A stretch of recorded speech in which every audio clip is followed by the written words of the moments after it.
সম্মিলিত ফেসবুক ভাই, আসসালামু আলাইকুম।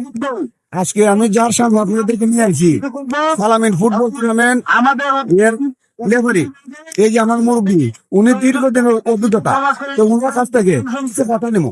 চাচা, আপনি ভালো আছেন? আলহামদুলিল্লাহ ভালো আছি। তো আজকে কি খেলার মধ্যে আপনি রেফারি হিসেবে দায়িত্ব নিয়েছেন, দায়িত্ব নিব আমি আজকে। তা আপনি এই ব্যাপারে কিছু করতে পারবেন? আমি তো ইনশাল্লাহ প্রায়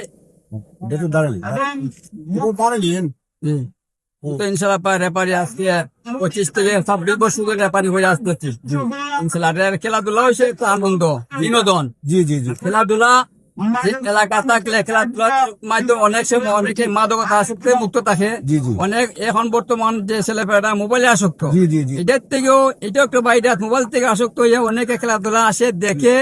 এইটাই বড় জিনিস। আর এলাকাবাসী যে এত মেহনত করিয়া খেলাটা হারছে, এটাও এলাকাবাসী এবং যে কমিটি, যে ক্লাব খেলাটা দিছে, তাদেরকে আমি অন্তরে অন্তঃস্থল থেকে আনন্দ জানাই এবং তাদেরকে ধন্যবাদ জানাই। যাতে এই খেলাটা শেষ পর্যন্ত, ফাইনাল পর্যন্ত সুন্দরভাবে সমাপ্ত হয়, এইটা আমার আশা এবং ধন্যবাদ চাচাকে, ধন্যবাদ। যখন আমি যে কথাটা কইতাম, আজকে ইন্ডিয়া ত্রিপুরা থেকে একটা টিম হওয়ার কথা ছিল ভাই, তাদের ফাস্টফুডের জটিলতার কারণে তারা আসতে পারে নাই। আজকের খেলা হলো নবীগঞ্জ একাদশ বনাম নবীগঞ্জ একাদশ বনাম নবীগঞ্জ একাদশ।